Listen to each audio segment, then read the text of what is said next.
त्रिरंगा जात्रा विभाजन विभीषिका सभा अनुष्ठित।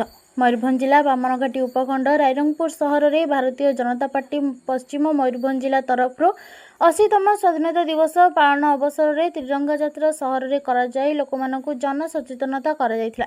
यापर विभाजन विभीषिका 14 अगस्त स्मृति दिवस उपर एक पथ प्रांत सभा जिला सभापति जोईलाल महांतଙ୍କ सभापतित्व में स्थानीय टाउन हॉल निकट में होता।